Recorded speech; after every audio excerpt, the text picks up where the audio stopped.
out front building. Orbit's General Store.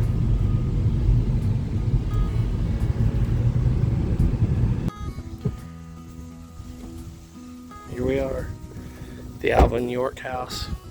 This is sacred ground, isn't it, Caleb?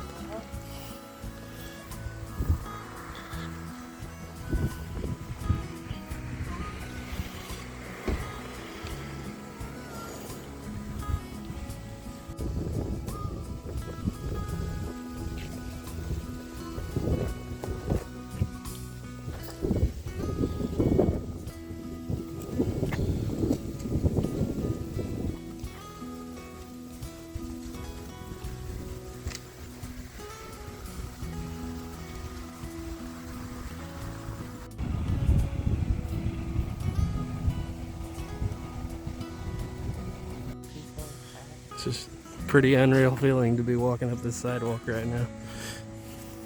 Like we told Caleb, kind of hallowed ground.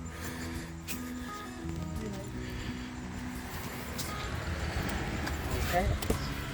It's locked.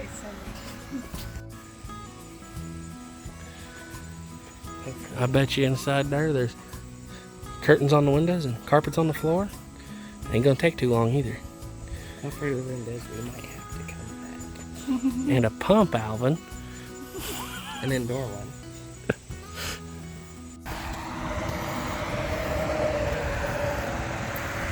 Alvin C. Yorks and Son. General merchandise. That's cool.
It was just very iffy. But you didn't really want to grab it against the column.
Because if you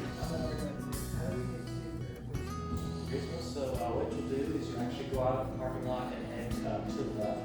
Go towards the bridge and cross the bridge there. And then you take the first left, which is the parking lot there, and you can get out of the parking lot there and go to Gristmill right there by the bridge.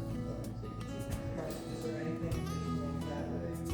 So on the other side of the road, we have the barns and the outbuildings. We also have a replica trench that you can go and walk in and kind of get an idea of what the trench would have been like. And so you can also walk with that. You can walk up the trail a ways towards the river because the swing bridge down you can't cross.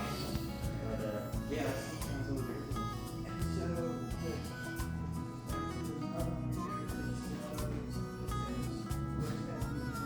So the yellow doors, the really good way to see it is if you go across the road looking towards the barn, you will see off in the distance, you'll see like a cliffside there, and that's the yellow door.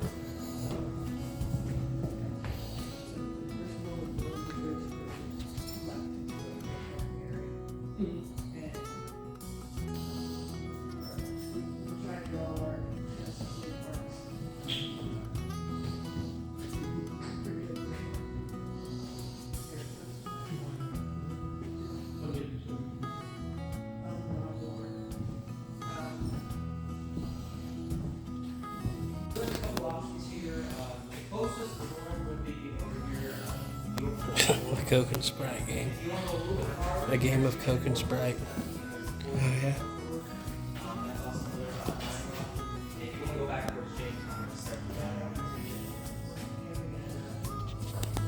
And Sergeant York sat right there. It's actually about time this year. You go around the building, there'll be a door there. You can go in, and the windows on the right.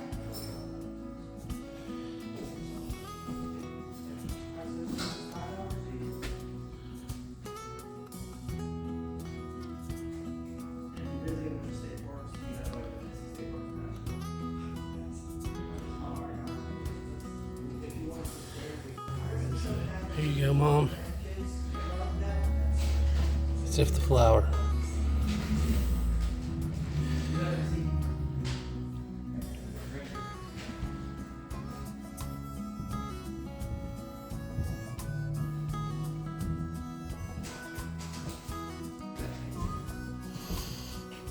Wow.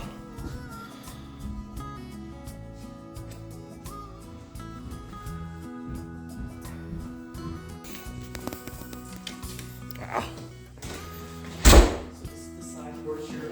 This is a little different than originally room because they want to be next to the fireplace. When they first moved into the home, there was no way of heating the house, and so they want to be next to the fireplace, which would be going 24/7 essentially, especially during the winter time. And so this was originally like a parlor space. As you can see, no real privacy when you don't have a door or anything. They would actually have a curtain at one time that actually was pulled across here to give them a little bit of privacy. And so you can see Alvin slept on the left there, Gracie slept on the right.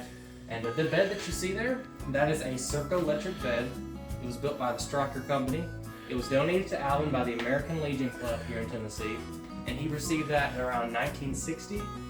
And that was, he was given to him because at that time his health was in sharp decline, unfortunately. And so they gave it to him to kind of help him out a little bit because he mainly did not travel very far by that time. And so he mainly stayed here in this room for most of his time. It's actually on his tombstone when you all head out, if you guys get to see the burial site. And it really spoke out to him. It's something that he enjoyed reading his family Bible. He would have devotionals here with his family quite often in this room. And this is the family Bible right here. It is.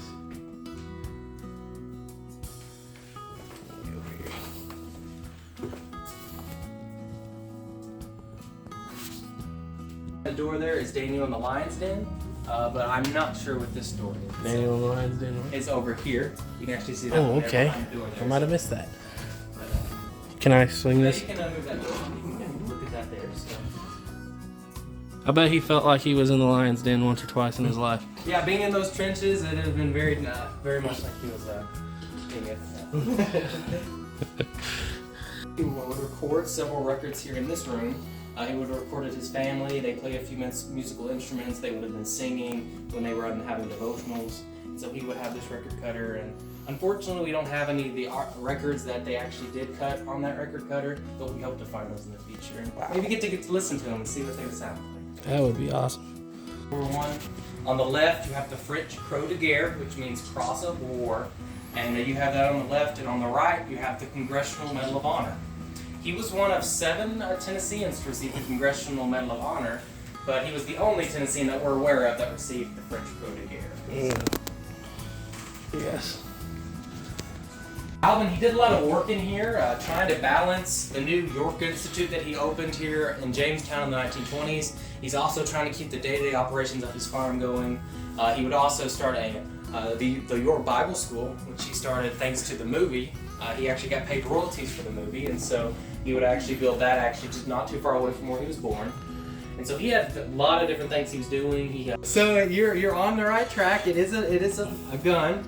We believe it was a pistol. I'm not sure. The family wasn't sure what a pistol or what kind of caliber it was that was shot off. But one of the grandchild of Alvin was actually in that room and shot off the pistol.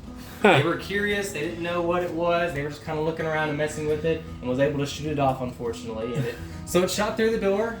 It actually ended up at the front door here. If you look, it actually went through the door here, but it caused enough damage. You can actually see that part ripped off as a result. But as you can see, they patched it to where it doesn't go through anymore. So you can see the damage that it caused from being shot off there. But I'm sure.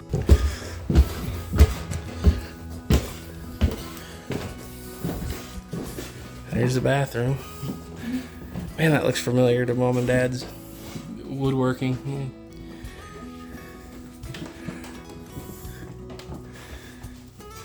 Huh. Looky there, Noah. I'm not gonna touch it, but that looks like a pouch.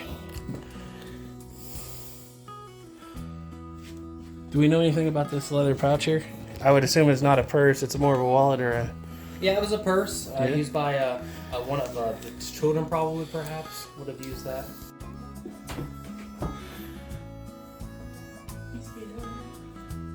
Hmm? Yeah.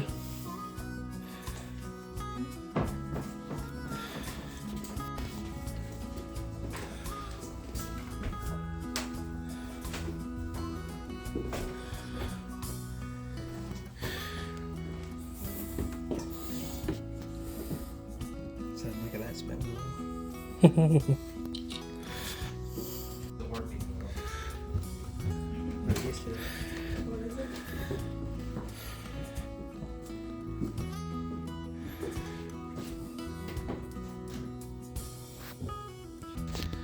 We'll zoom in on that.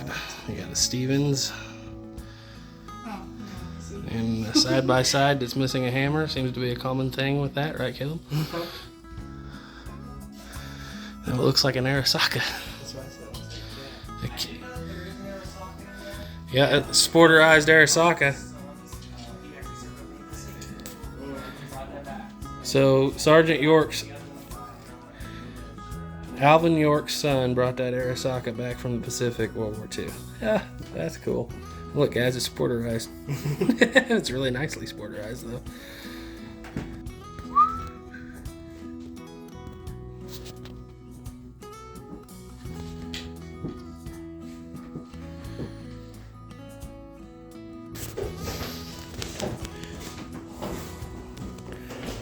I would assume this is the kitchen. It is. This is where Gracie was doing a lot of cooking in this room here. The one item that I mentioned at the beginning of the tour that is not original to the York family is actually the stove here. The stove here, it's a very similar model to the one that Gracie would have been cooking on in this room. Unfortunately, the one they had rusted away in the barn. They moved out there and just time took it away from us, unfortunately. This would have been very nice for the time when they would have purchased it. Had a lot of different features that just cooking on the fireplace would not have offered you. Especially that's when she first started out cooking on the fireplace when she first got here. And so she used this. You can see several different, had a warming area above it. Also could be used for ironing, which the ironing board is actually situated in the wall there. So very useful. Eventually they would move on to electronic appliances, but you can see some of the items they would have used in here. Yeah. Okay, so I have to ask, in the movie they made a big deal, of course, about the pump. Did they ever get an indoor pump? So they would have plumbing brought into the home in the 1940s, and so they would also have a sink here as well, but prior to, they actually had a well outside the house. That's where they got their water from. So the pump was outside? Yeah, it was. That's funny. What Gracie would do is, at night, whenever they were kind of bunkering down for the night, is she would actually take those steak knives and place them where you see the butter knives today. She would put those up in the door frame there, and when somebody came in the middle of the night, those would come out of the door frame and actually clang down on the floor. It was a way to kind of let them know that somebody had entered the house and that they knew they needed to get up and figure out who it was or what it was. So imagine being the guy that broke into Alvin York's of all people. Yeah. All right, that's quite the table. What happened to his diary? Ooh. Where did it end up at? So his diary, as far as I'm aware, is still owned by the York family under a lock and key somewhere. They still have it, but we do have copies of it in the gift shop there. But I take it there's a story on this gar. there is. Unfortunately, they did not catch it. As far as I'm aware, it's long-nosed gar. We actually have some of those here in the valley. A few have been caught over the years. But Alvin and Gracie purchased this in an antique store, and Alvin loved it. He's like, "This is great. We need to have this up on our wall. It'd be a great thing to have." And Gracie, on the other hand, thought, "That is such an ugly fish. Why would you want to buy that?" And so anyway, they talked about it, and it was kind of just a family joke for many, many years about, "Oh, look at the fish. It's just such an ugly fish." That's big boy corn, Caleb. We don't get corn like that where we come from. It gets this tall. A little shorter. Brown. Basically, the old cabin is right up on top of that ridge, up on the top, up on the high ground.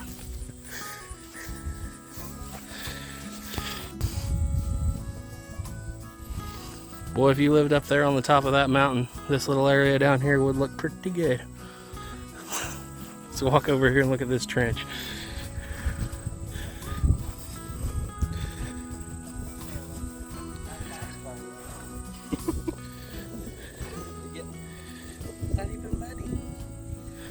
Yeah, we got duck boards that are really good.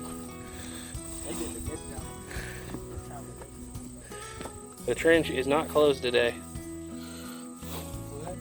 So the trench is not closed today. Caleb, you're advertising for the NRA again. I can't help it. My sister packed it. I thought you were an NRA fan. Not? Hey, that's authentic.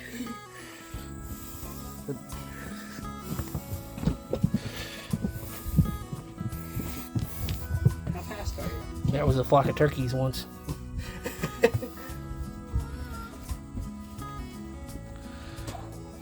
No, stick your head up there, Caleb. Stick your hat up with your head in it. To advanced care. Hey, this is kind of cozy. Oh, them old World War I soldiers had it easy. Look at this. Look at that soft mattress. Look at the wood box. Full wire. Full wire. I wonder if Alvin ever wanted a trench in his backyard. Wonder what year they made this. Caleb, peek up there and see if the old Hun is looking down on you. Yep. I sing too much.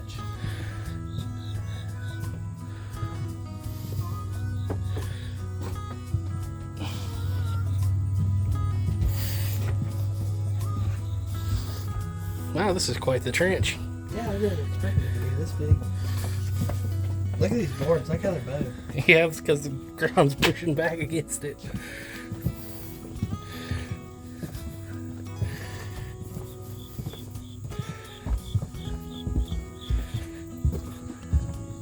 You know, that just gives me a weird feeling. That's how it was. Yep.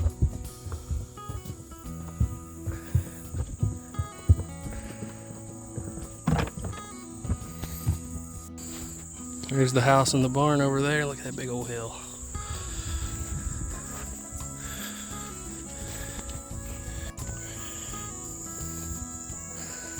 This is where you would walk over to see the graves, and Pastor Pyle's church is on the other side of the little river there, but unfortunately the swinging bridge is out. So if we want to go over there, we're gonna have to drive around, which is fine.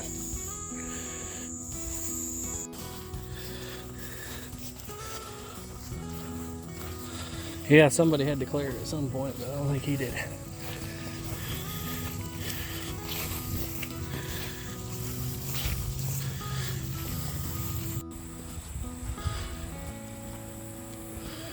That was quite the house in 1920.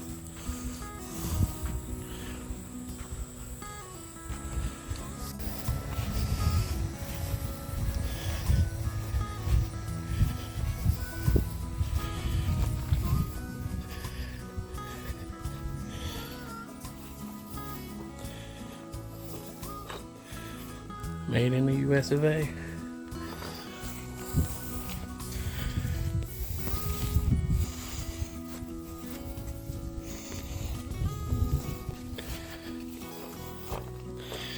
Mini Mo. So in the 1930s, Alvin York owned this gristmill.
Smells like cedar.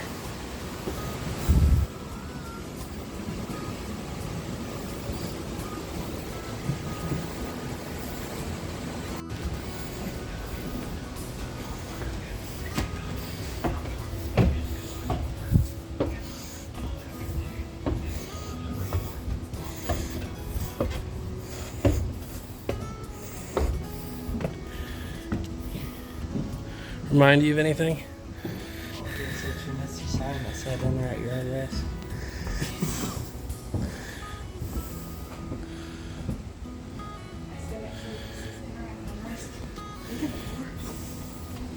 No, they got stuff glass back then a little bit. Don't mind that door.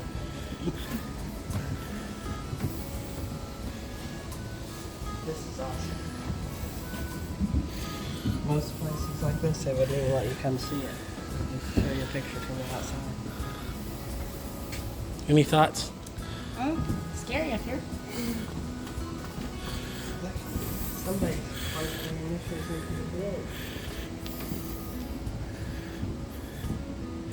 Seat cleaner.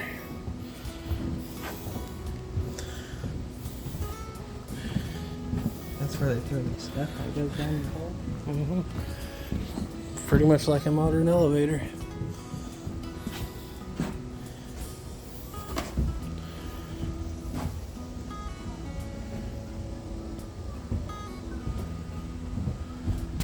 I would assume this was the office, but Caleb made a note of the fishing poles on the floor.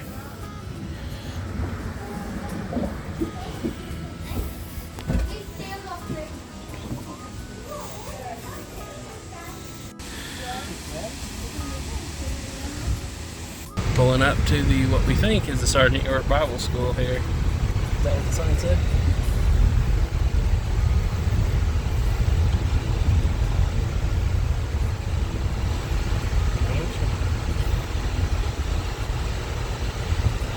This was one of the first truly Christian schools, I think, in this part of the country.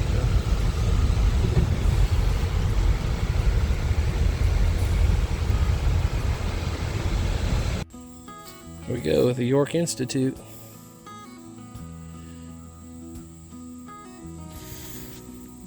Well, anybody who's helped work with a Christian school, like my mom and dad or my wife, this is kind of cool for them.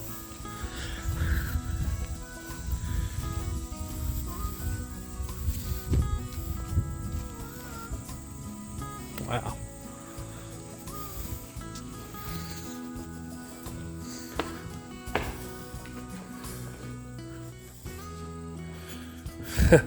The stage looks like it's falling down though. It's kind of in disrepair.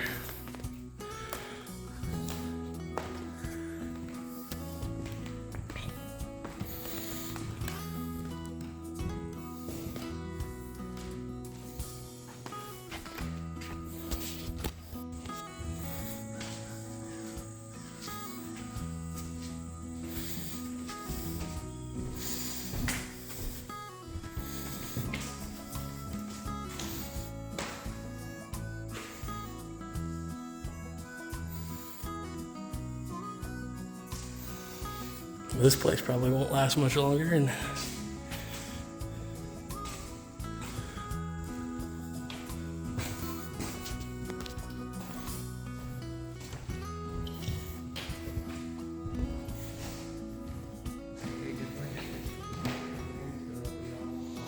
ain't got no windows in it.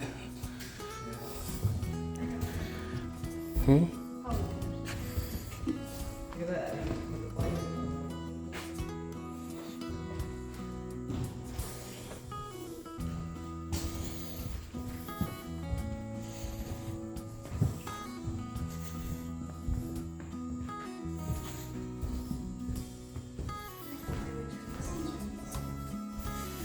I mean, outside, look at those those arches on the porch there. It's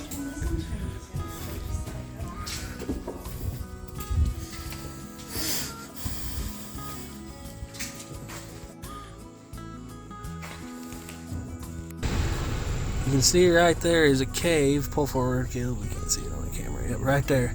That cave was supposedly the blacksmith shop right there by those white crosses. That was supposedly the blacksmith shop, and Sergeant York's original cabin was right in here somewhere. Pull forward a little further. And that's where his dad died. Kicked in the head by a mule, shoeing mules, blacksmith shop. So his cabin would have been right there somewhere. The original one.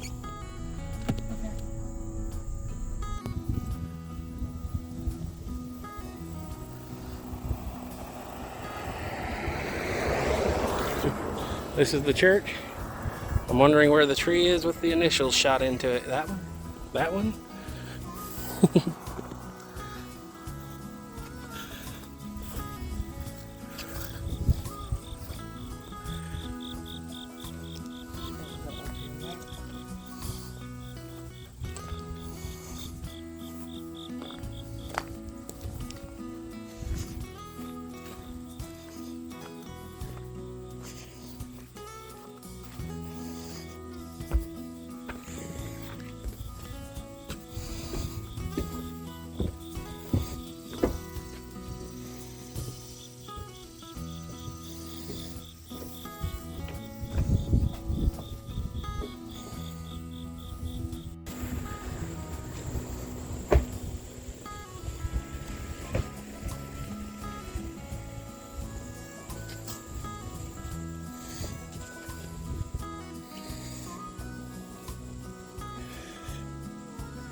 Here's the cemetery. He's in that area. Right over there across the road is the church where he was saved. He was raised in a cabin about a quarter mile that direction. His new house is down the hill about a half a mile that direction. He never really went very far.